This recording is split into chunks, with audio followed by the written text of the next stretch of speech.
Hello everyone, it's Charles Norman here with you again from Professor Q Sports Solutions, and today we're going to talk a little bit about basketball and shooting. I was actually on my way to the health spa, the gym this morning to work out, so I don't have my basketball shoes on, but I was checking my email on my way out the door, and I had two more emails from customers that had purchased this product from me. Now this product is actually sitting on top of the basketball. It's called the Block or Square Up Now if you look for it.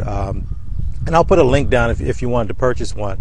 I have them on my website, but I really tout it a lot because it's great for teaching new players. And I used to say young players, but really a new player. If you're trying to train them on how to shoot, that it's really a great product. It saves you so much time.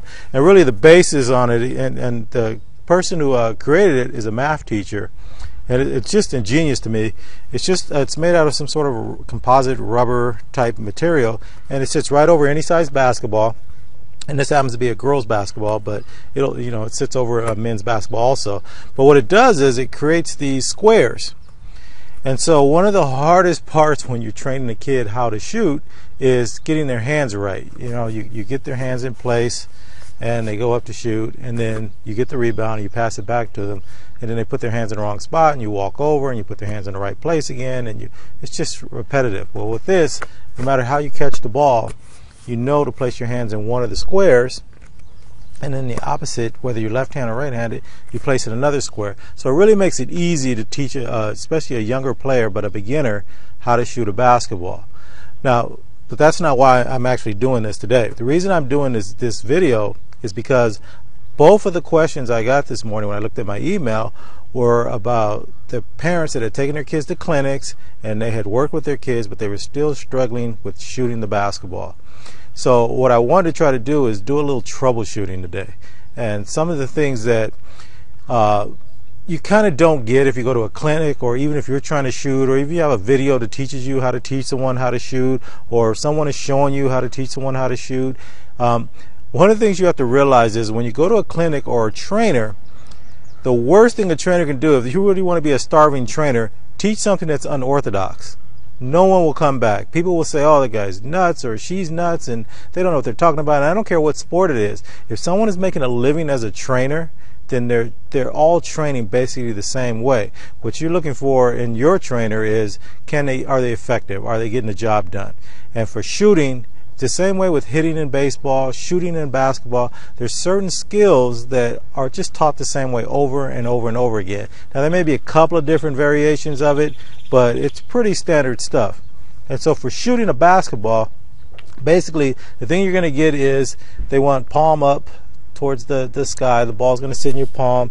They're going to tell you to keep the ball on your finger pads. You should have a space in here.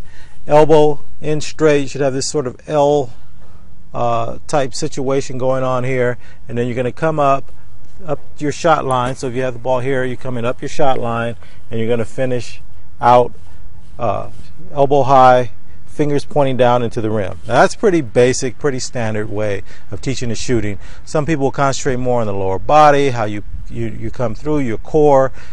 Basically you're taking your core, which is your strong muscles in your thigh, and you're using them to push smoothly through and then finish correctly. All right, so if you go to any shooting clinic, basically that's what you're going to learn. Now here's what's interesting, because I've been doing this for years and years and years, and basketball is like one of the sports that I really love, and both my kids played it. And one of the things I know for shooting is that everybody's different. Everybody's physiology is different. If you watch professional basketball, all these guys are in the pros, and most of them shoot slightly differently. They have a slight quirk. So a couple of things that they don't teach you, and I've trained kids before, and I'm pretty good at training at shooting, but I don't make myself out to be some sort of an expert. But here's what I have an advantage of that most trainers, I don't care who they are, don't have. I actually opened a store back in 2001, and I had every video for every sport out there, from the top coaches, from professional coaches, college coaches, high school coaches, and I had a whole section on shooting the basketball. That's how many different variations. Some of it was about your technique, some of it was about lower body. They had whole videos just on lower body, on how to shoot, just getting your lower body together. I'm sure if you guys are into baseball, you've seen the same thing. And I just thought it was interesting, so I watched them all. Okay, so I've seen every sort of variation that's out there for the most part. Now, I closed the store down in 2005, but I still have some of the videos at home, and and I watch them from time to time, and I watch all the new stuff. I get stuff sent to me constantly because of the website and some of the things that I've done since that time. But here's what I know. I know this absolutely for sure, that there are some techniques that simply will never be taught in a basic clinic, and that you probably have never even heard of. Most coaches would never even touch this stuff. And here's one of them. Everybody knows they have a dominant hand, and some people even know you have a dominant leg, believe it or not. But what people don't understand is you also have a dominant eye. Okay, and so it's very easy to find also. All you need to do is take an object far away from you, such as this camera here, and then what I'm going to do is I'm just going to take both of my hands and form a circle, and I'm going to find that object in the middle between these two holes here, right? So I keep my hands, they're not up here close to my eyes, they're away a little bit, and then I just want to be able to see that object through the hole with both eyes open. And then I'm going to close one eye, and then I'm going to close the other eye. One of your eyes, that object is still going to be in the circle. That is your dominant eye. And the reason this sort of amazed me is because as I was growing up and I was shooting basketball and I played basketball, everyone wanted to change my shot. I'm left-handed, but my right eye is my dominant eye. And so when I played basketball, even as a youth, without knowing why I was doing what I was doing, I would always bring the ball up through here. And so what everybody wanted me to do was bring the ball straight up my shot line, which would be past my dominant eye, past my left eye. But my right eye was my dominant eye, so naturally I gravitated. You play, street ball, pickup ball, and you teach yourself how to play, basically. That's how I grew up. We didn't start at 5, 6, 7 years old in clinics. So you sort of teach yourself what to do. And what's interesting about that is in this video that the guy was talking about this on, and I have to remember what video it was, and if I do, I'll try to put it down below this video that you're watching now. He said it's very important that the ball passes your dominant eye because it allows your brain to do the rest of the work. Your brain is gauging the distance, so it's actually setting up your body, the distance, how much power, what you need to do to get the ball where you need to get it. And so your brain's making all these calculations for you, and so by the ball passing your dominant eye, it helps your brain make those measurements for you. Really interesting stuff, really important, but it explained a lot to me. And a lot of times when I'm training kids, especially if it's only about 5 or 6 kids, I always find their dominant eye for them, and then we work from there. Second thing, and this is probably more important even than the dominant eye to me, is that everyone's and I mentioned this earlier, his physiology is different. So if your kid is struggling a little bit, here's something you might want to work on that I think may make a difference. Okay? What you need to understand is that the human body, the wrist, has a little hinge towards the outside, towards the pinky finger.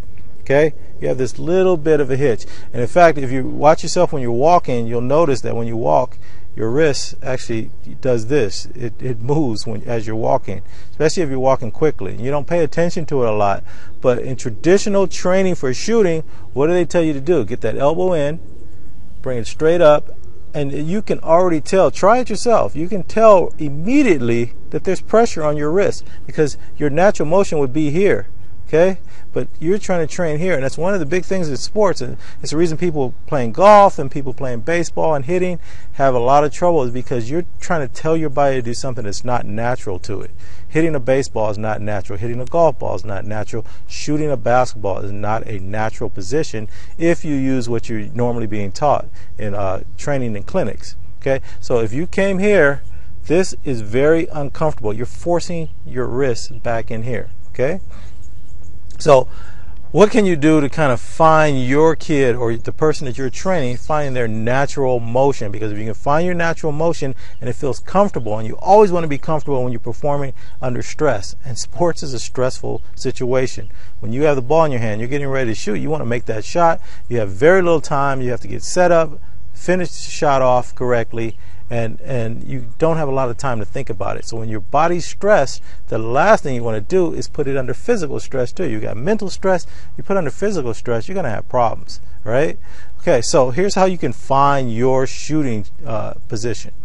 If you can go out to any park, and I just happened to come out to this park this morning because I wanted to do this really quick, what you want to be able to do is you want to square your shoulders up to a basket, one of your shoulders to the basket. So the basket's here for me, and there's another basket all the way down on the far end here, and this shoulder is pointing that way, this shoulder is pointing this way.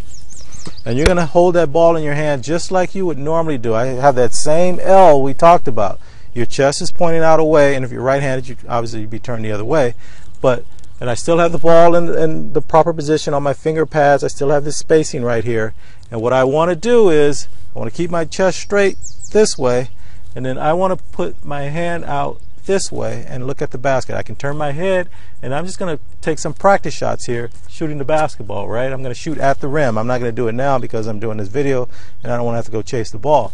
And you're just going to just go ahead and shoot the ball a couple of times. Now, I'm going to come back to the camera and do this with you guys a little bit more. Now, here's what's happening. So I'm here, and I've turned my body, and I'm going to do the same thing here, and I'm here. And here's what you want to start doing. You're going to go ahead without the ball even. You can just stand in your mirror in the house if you want to. You don't even need a ball to do this. And you're going to go up, and you're going to go up into a normal shot, and you're going to bring your fingers down. And here's what you're going to find out. Let your body be relaxed when you do this. Go ahead and do it. And what you're going to find is that if you're doing it correctly, your fingers are actually going to point away from the rim. You want your fingers dropping down in the rim. And you can force that, but you can't force it when you need to do it in a game. And what your natural motion is this. I'm here, I do this, and naturally, you watch, my hand is turning this way. So I know for me that is not natural in a game. Okay, so I'm going to come here, I'm going to go ahead and shoot, and you can watch. Your fingers are going to turn in, especially your pinky finger. You're going to start noticing it's actually coming this way. It's not coming this way. This is forced. So how do you fix this? This is the beauty of this, and I'm going to tell you the absolute truth. I didn't even come up with this. I'm going to put a link down to a guy put a site up, and someone sent it to me, and I found it. And he doesn't have any pictures, he doesn't have any videos, so it's very hard. You know, you're starting to read it. But he has a whole setup for teaching someone how to shoot, and I've been using it for at least a year and a half, and it is absolutely fabulous. And this is how I got this, because I always knew that I didn't shoot that way with the straight elbow, and I was always getting in trouble for it when I was younger, but I knew what was comfortable to me. And one thing I understood even as a youth was you have to be comfortable if you're going to play sports. Once you're comfortable, you can do things so quickly and smoothly, and then you can work on your fakes and your momentum. You can work on your game, and you can't do that if you're trying to do something uncomfortable, because when you're doing something that's not comfortable to you, you have to think about it and set up to do it. But when it is comfortable, you don't have to do that. So anyway, so let's try to fix that shot now. So you have your kid, they're doing this, and as they're doing this, what you want to do is slightly turn your elbow out. Keep doing it, just little degrees at a time, until you feel like your fingers are pointing directly to the basket. And I'm going to tell you, for me, this is about comfortable for me. I can do this, and my hand goes straight towards the basket. My fingers go straight towards the basket, and I am as comfortable as can be. Okay, so I'm here, and I'm here. I'm here, and I'm here. And that's for me, and that's quite a bit, you know. I'm pretty far out here. Some people only need another degree here or here, you know. So you want to find your comfort zone. All right, so we talked about two things here. One, we talked about finding your dominant eye, because we want to make sure the ball goes past your dominant eye. Okay, and then the second one is you want to make sure when you're finishing your shot, your fingers are pointing straight towards the basket. Now, whether you come straight down and stick your fingers in the basket and all that sort of stuff, that's on you. But basically, if you're teaching someone to shoot, especially early on, you really want to teach them to do it correctly, but then start working on making sure that their fingers and that they're comfortable. Their fingers are going directly towards the basket and they're comfortable, because that's what you're trying to accomplish no matter what. And then here's another piece of the puzzle that I think a lot of people kind of get misconstrued when they're doing training. And that's how the lower body works. And the reason this is really important to me is that one of the videos that I had was for wheelchair basketball. It was a whole video on if you wanted to train someone for wheelchair basketball. And they don't even make that video anymore, and I don't know why, but I'm going to see if I can pull it out again. And I just thought it was absolutely genius, and it completely changed everything that I had learned before, because what is one of the big things? They always talk about your lower body and how important it is, and then here are people in wheelchair who can't use their legs. And so what I realize is it's really your core that is going to let you transfer that power into your arms, to your shoulders, which goes to your elbow, which goes to your wrist, which goes to your fingers, so that you can do that smooth transition. And once you learn how to transfer your core power into your shot and smoothly, you're gonna be fine. There will be no problems. But you still do need to use your legs, and one of the things is that if you do have use of your legs, you're used to using them to propel yourself. And so one of the misnomers is that you need to bend to get into your shot, to get that power off. You know, you bend and you come up through your toes, and you push your balls of your feet through the ground, and and that's for a jump shot. You do need some of that. But what you want to do now is you want to flex. You don't get into the point of bending, because when you bend, there's a tendency to roll the back, to get down here, sort of like you're in triple threat position here, and you want to go up into your shot. What you want to do, if you want to be able, because you have to be able to shoot quickly in a basketball game, so what you really want to be able to do is flex. And a flex is just that. It's just a little flex. It's almost like a tension. You're gathering up. You're like a rubber band. You're gathering up. You're doing the pull, and then you're going to explode out of it. You release. You pull. You release. And the same thing in golf. The same thing in baseball.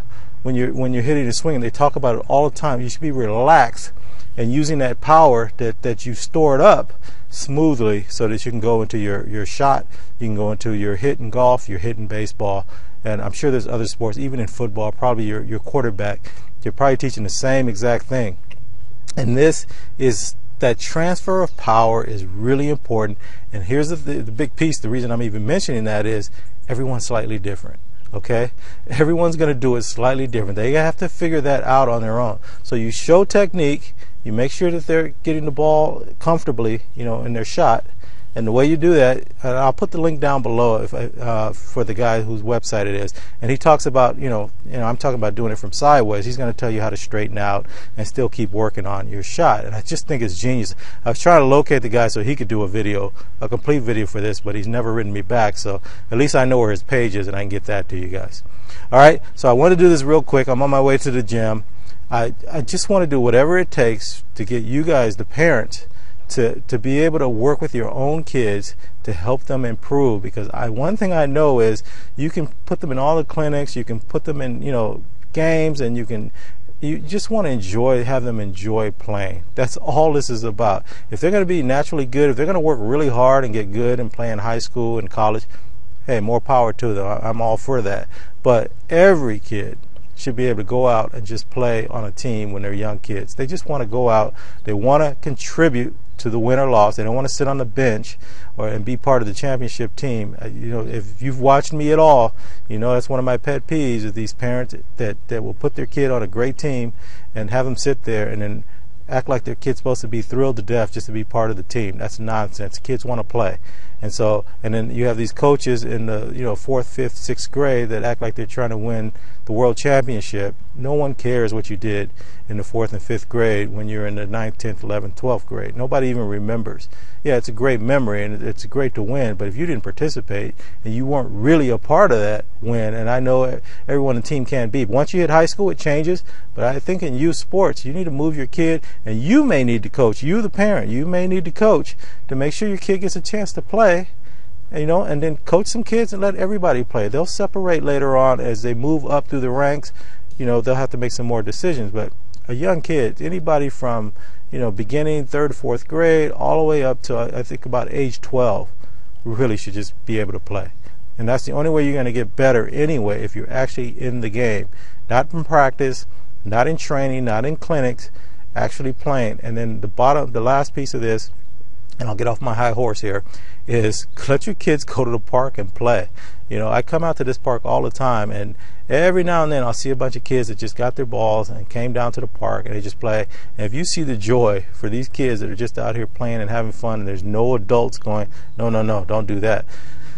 That's what sports is supposed to be all about, is enjoying. You know, all sports are athletic games, okay? They're just games. You don't go to the, you know, right over here there's the swing sets and that little part of the playground. You don't go over there and tell somebody, no, no, no, you're swinging wrong. You know, that's the wrong way to swing. Or, you know, the merry-go-round, you know, you're not going around fast enough. You're not pushing. Nobody does that.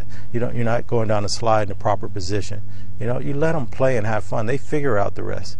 Okay, that's why they, you know, it's been said many, many times that the kids that skateboard and, you know, ride their bikes, BMX type riders, and those guys and snowboarding and all that, those guys have more fun than kids that are playing organized sports, because adults don't get in the way all the time. Anyway, that's it for me. Remember, best of luck to you, best of luck to your young athlete, and let's keep them in the game. Talk to you later. I should be able to put those links down below. I'll try to get the link for the block in there. I'll try to get the link to that website where the guy is kind of walking you through. It's all text-based, but you can figure it out. It's not that hard to do, and I've kind of given you a head start there. But these are some of the things you might want to think about if your kid is still struggling, or you're trying to teach someone from scratch how to shoot, and something's wrong and you can't figure out what it is. It's probably one of the things I just mentioned. All right, talk to you guys later. Bye.